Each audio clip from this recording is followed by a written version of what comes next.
Rahayu saudara-saudara sejiwa Tosana Nusantara, jumpa lagi dengan Joko Supriyadi dari JS Collection Krisade Channel Jakarta. Marilah kita awali dalam doa bersama.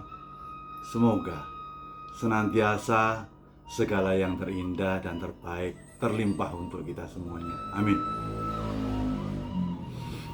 Kita berada pada tayangan 187. Temanya hari ini adalah Misteri Keris Empu Brojoguno Pramataram Kartosuro.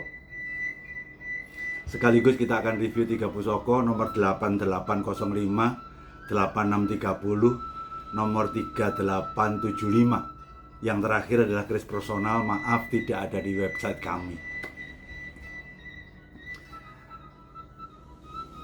Kata misteri menjadi sesuatu hal yang penting untuk kita coba headline. Kenapa?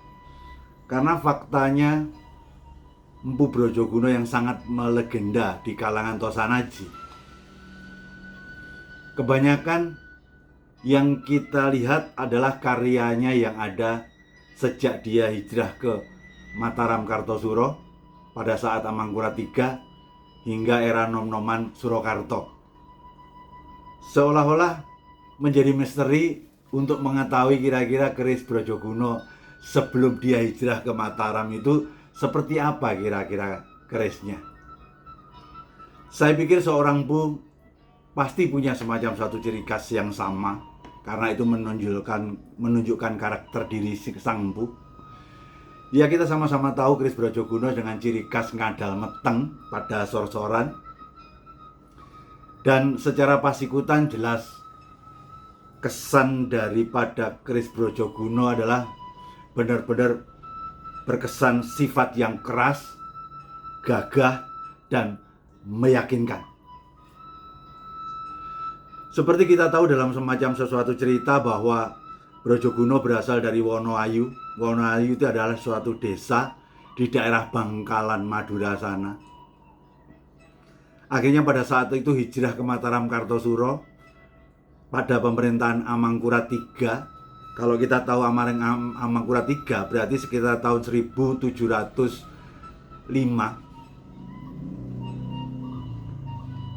Ya, patut kita coba duga yang pertama hijrah itulah yang sering disebut sebagai Brojoguno I. Menurut senior Bapak Bambang Hasrinoksmo dijelaskan bahwa rata-rata keris buatan Brojoguno I, salah satu kelebihannya adalah mempunyai suatu panjang wilah. Itu di atas keris-keris Mataram, sehingga panjang-panjang.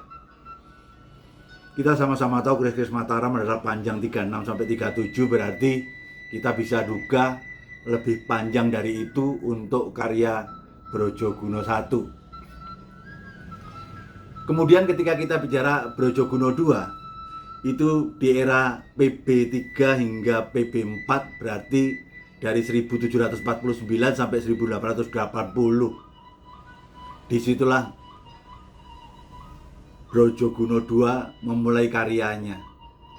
Dengan ciri khas, dia membuat sesuatu perbedaan ekstrim dengan perbedaan Brojoguno I, panjangnya menjadi di bawah keris Mataram.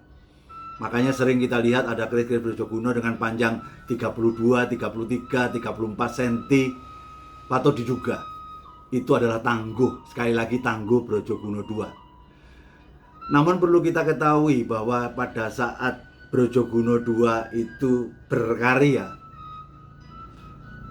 diawali dengan kesuksesan Brojoguno awal, Brojoguno I, itu pasti akan menarik banyak empu-empu Madura untuk berkarya juga di Solo. Bahkan konon ceritanya banyak juga yang berkarya di Yogyakarta. Pada saat Brojoguno II itu ada semacam empu dari Madura yang cukup luar biasa juga karyanya, yaitu Empu Brojo Setiko.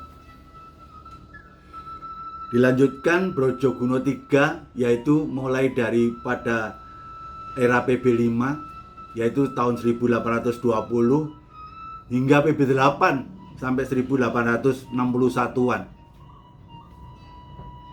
Kita sama-sama tahu PB3 itu sangat melegenda karyanya karena merupakan suatu teman dekat daripada Pangeran Pati PB5 sebelum dia bertahta, menjadi teman termasuk untuk membuat semacam suatu keris dari meriam guntur geni. Dia mencoba membuat suatu bawang sebungkul yang memang lebih besar daripada sebelumnya, sehingga kita kenal ada keris Mangkubumen. Dia juga mulai membuat semacam suatu sensasi-sensasi yang lainnya. Pada era Brojokuno III ini ditandai dengan mulai memanjangkan bilah. Dari yang sebelumnya Brojokuno di bawah keris Mataram, ini kembali lagi pada keris-keris Mataram. Tentunya kita bisa juga bahwa panjang antara 36-37, disitulah keris Mataram. Menurut cerita saat itu, pada saat era Brojokuno III, ada juga empu dengan menggunakan gelar brojo yang sangat juga luar biasa. Saat itu ada Brojo Karyo. Dan terakhir Brojokuno IV. Nah, Brojokuno IV itu konon ada di era-era PB9, ya berarti tahun 1861-an. Tapi di sini kontroversial. Banyak orang mengatakan batasnya Brojokuno III, namun ada juga yang mengenakan gelar Brojokuno IV pada saat itu. Mari kita terima keberbedaan. Namun yang jelas pada era PB9 itu ada empu dengan gelar brojo yang sangat terkenal juga, yaitu adalah Empu Brojo Setomo. Tentunya kalau kita lihat dari sisi perkembangan ke era-era PB9 itu, ya komposisi yang terkait dengan, ya kita sebut dengan baja sudah tidak terlalu ekstrim. Tintingan juga sudah mulai enak. Pamornya sudah menjadi luar biasa. Karena seringkali pada Brojokuno awal itu adanya pada saat-saat perang, sehingga saat itu banyak dibuat semacam satu keris yang menggunakan komposisi baja lebih banyak, sehingga kalau ditinting rasanya kok nggak ting-ting kayak keris bilah-bilah Tuban, tapi lebih tek-tek, yang menunjukkan yang namanya bajanya lebih banyak. Tentu saja sangat susah membuat suatu pamor yang sangat indah ketika komposisi bajanya lebih banyak. Sama aja seperti Empu Mageti, tepatnya Empu Mageti I yang berkarya pada saat HB3. Pada saat itu adalah pada masa perang di Ponorogo, adalah wajar komposisi baja menjadi dominan. Ya sekali lagi seiring dengan kesininya ke era Mageti 3, 4, 5, bahkan sekarang pun akan beda komposisinya, sehingga membuat pamor menjadi jauh lebih indah. Maaf kalau sedikit agak panjang ceritanya. Sebelum kita masuk ke review, agar kita menjadi semakin fresh melihat sesuatu bentang waktu perjalanan Maha Empu Brojokuno. Sehingga ada pertanyaan, Brojokuno I di Madura itu sebagai apa? Kalau orang hanya banyak membicarakan Brojokuno sejak saat dia pindah ke Mataram Kartosuro. Kalau menurut saya, semuanya tidak datang kebetulan. Orang tiba-tiba menjadi orang yang hebat itu tidak bisa. Proses tidak pernah lepas dari sisi hasil. Jadi kalau Brojokuno luar biasa pada saat Mataram Amangkurat, ya tentunya pada saat di Madura sebelum pindah dia juga udah menjadi empu yang hebat. Pertanyaannya, karyanya seperti apa? Inilah pusaka yang saya tangguh, Brojokuno yang ada dibuat waktu masih ada di Madura. Kenapa saya katakan misteri? Bukan misteri dalam arti klinik, tidak. Karena terlalu banyak di antara kita bicara Brojokuno di era Mataram, namun kita lupa untuk mengetahui Brojokuno yang ada saat sebelum hijrah itu seperti apa. Silahkan lihat di website nomor 8805, dapurnya Jalak Tilamsari, panjangnya 33,5, pamornya adalah Tejo Kinurung. Jelas ini Madura sepuh. Yang jelas ciri khas utama Brojokuno adalah ngadal meteng pada sorsoran bilah. Sebelum kita menangguh ini adalah karya Empu Brojokuno, Walaupun dari sisi material, dari sisi pamor, nampak ngadal metengnya Brojogunonya. Memang sekilas orang melihat ini adalah seperti kayak keris HB, Tangguh HB. Tapi kalau menurut saya Tangguh HB itu hanya cocok di lurusnya bila. Lempeng lurus baru meruncing di atas. Namun kalau kita bicara tentang HB, tapi ini gandiknya lurus loh. Kalau HB kan bisa dianggap agak melengkung sedikit, wungkal gerang. Bicara tentang pijetannya adalah dia lebih dalamnya ke bawahnya. Sementara di HB pijetannya seperti kayak ngendil. Kalau kita bicara tentang pada posisi gereneng yang polos ini, dia nampak lempeng begitu saja. Kalau di HB itu seperti kayak perosotan begitu. Dan kalau kita bisa lihat tingilnya di HB sedikit lebih indah. Kalau ini hanya sangat sederhana. Mungkin Anda bisa lihat pada website, nanti akan bedanya kelihatan. Ditambah lagi pesinya ini panjang dan besar. Jadi jelas nampak keris ini adalah merupakan keris dengan rancang bangun Tangguh Madura. Lah kalau Tangguh Madura yang seperti Brojoguno, baik sisi material maupun garapnya, ya inilah, ya harusnya saya akhirnya sebut inilah keris Brojoguno sewaktu masih ada di Madura. Sehingga ini menjadi misteri buat saya, karena saya baru ketemu keris yang seperti ini ya pertama kali ini. Walaupun keris saya di atas 8.000. Apakah ini seperti kayak keris yang kita sebut dengan keris-keris Solo? Enggak juga. Dari sisi bilahnya sudah tidak nampak yang kita sebut dengan godong puhungnya. Apalagi kita bisa lihat pada gereneng polosnya maupun tingilnya juga sangat beda. Jadi ini menurut saya Tangguh Brojoguno semasa beliau sebelum hijrah ke Mataram Kartosuro masih ada di Wonoayu, Bangkalan, Madura. Inilah saudara.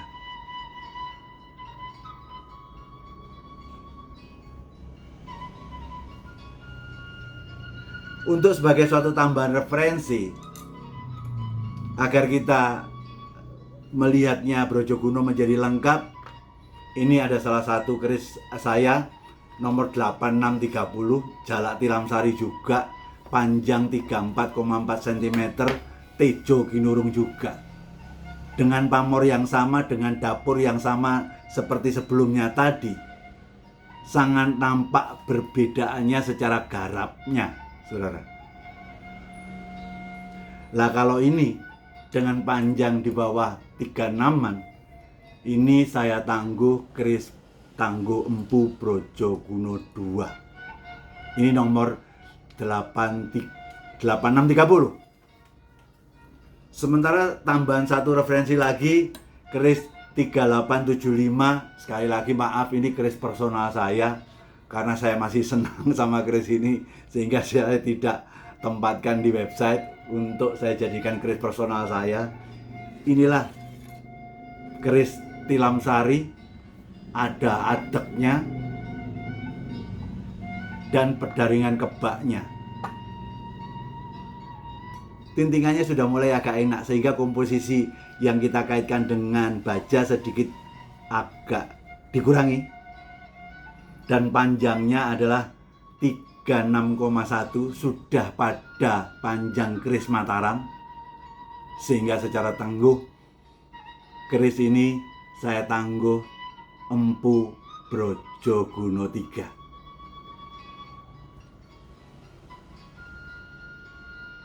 Kalaupun ada yang mengatakan ini lebih di era PB9, disebut sebagai Brojoguno 4, tidak ada masalah. Sekali lagi, tangguh adalah mengandung estimasi, dan keberbedaan bagi saya adalah sebuah keindahan. Tidaklah kita perlu alergi terhadap suatu perbedaan, yang penting kita sama-sama mencintai Tosan Aji. Demikianlah persembahan yang bisa saya sampaikan pada tayangan 187 ini. Semoga bermanfaat.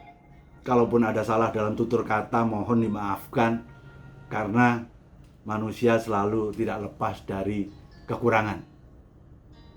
Senantiasa terus belajarlah Tosan Aji, bukan untuk menjadikan kita menjadi seorang ahli, hanya ingin menumbuhkan rasa cinta kita kepada Tosan Aji ini. Dengan cinta kemudian kita memiliki.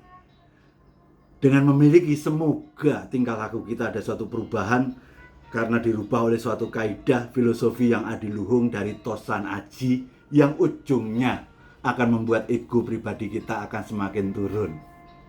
Karena bagi saya, ketika orang belajar Tosan Aji, ego tambah berlebih, menurut saya sudah salah belajar Tosan Aji. Jayalah budaya Tosan Aji Nusantara, pastikan budaya ini menjadi tuan rumah di negeri sendiri. Kalau bukan kita, siapa lagi? Kalau tidak sekarang, kapan lagi? Keterbatasan waktu kita di kehidupan ini, sementara kita terlahir di Nusantara ini, bumi yang dipijak, langit yang dijunjung. Rasanya ini yang bisa hanya saya lakukan untuk mengangkat langit Nusantara tercinta. Terima kasih.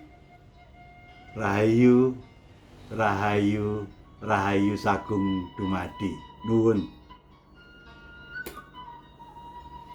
Tangguh Empu Brojoguno Madura Sepuh, yang menjelaskan Brojoguno sudah menjadi seorang empu yang sangat luar biasa sebelum berkarya pada era Mataram. Nuwun.